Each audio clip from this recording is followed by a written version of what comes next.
एक पहाड़ी के नीचे रामगढ़ नाम का एक गांव था। गांव के सारे जानवर हरी घास खाने के लिए सुबह उसी पहाड़ी के ऊपर बसे जंगल में जाते और शाम होते होते घर वापस आ जाते थे। हर दिन की तरह लक्ष्मी नाम की एक गाय अन्य गायों के साथ उसी पहाड़ी के जंगल में घास खाने के लिए गई थी।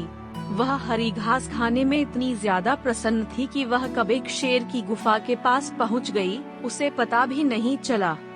शेर अपनी गुफा में सो रहा था और वह पिछले 2 दिनों से भूखा भी था। जैसे ही लक्ष्मी शेर की गुफा के पास पहुंची, गाय की खुशबू से शेर की नींद खुल गई। वह शेर धीरे धीरे गुफा से बाहर आया और गुफा के बाहर गाय देखकर खुश हो गया।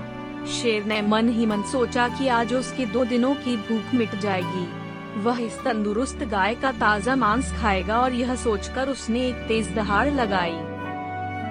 लक्ष्मी शेर की दहाड़ सुनकर डर जाती है। जब वह अपने आसपास देखती है तो वहाँ दूर दूर तक उसको कोई भी दूसरी गाय नहीं दिखी। जब वह हिम्मत करके पीछे मुड़ी तो उसे सामने शेर खड़ा हुआ दिखाई दिया।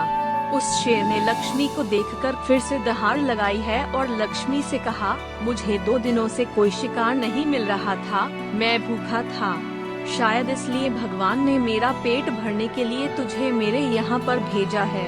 आज मैं तुझे खाकर अपनी भूख मिटा लूँगा। शेर की बात सुनकर लक्ष्मी डर जाती है। वह रोते हुए शेर से कहती है, मुझे जाने दो, मुझे मत खाओ।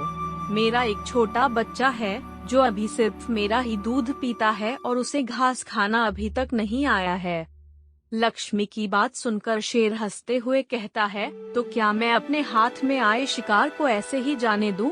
मैं तो आज तुझे खाकर अपनी 2 दिनों की भूख मिटाऊंगा। शेर के ऐसा कहने पर लक्ष्मी उसके सामने रोने लगी और विनती करते हुए कहती है कि आज मुझे जाने दो। मैं आज अपने बछड़े को आखिरी बार दूध पिला दूंगी और उसे बहुत सारा प्यार करके कल सुबह होते ही तुम्हारे पास आ जाऊंगी। फिर तुम मुझे खा लेना और अपना भूखा पेट भर लेना। शेर लक्ष्मी की यह बात मान जाता है और धमकी देते हुए कहता है कि अगर कल तू नहीं आई तो मैं तेरे गांव आऊंगा, फिर तुझे और तेरे बेटे दोनों को खा जाऊंगा। लक्ष्मी शेर की यह बात सुनकर खुश हो जाती है और शेर को अपना वचन देकर गांव वापस चली जाती है। वहां से वह सीधे अपने बछड़े के पास जाती है, उसे दूध पिलाती है और बहुत सारा प्यार करती है।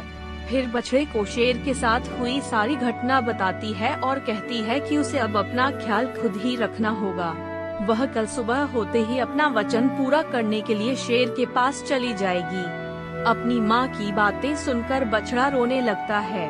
दूसरे दिन सुबह होते ही लक्ष्मी जंगल की तरफ निकल जाती है और शेर की गुफा के सामने पहुंचकर शेर से कहती है, अपने वचन के अनुसार मैं तुम्हारे पास आ गई हूँ, अब तुम मुझे खा सकते हो।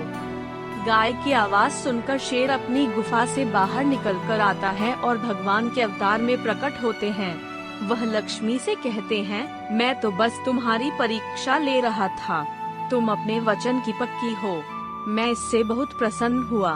तुम अब अपने घर और बछड़े के पास वापस जा सकती हो। इसके बाद वे उस गाय को गौ माता होने का वरदान भी देते हैं और उसी दिन के बाद से सभी गायों को गौ माता कहना शुरू कर देते हैं।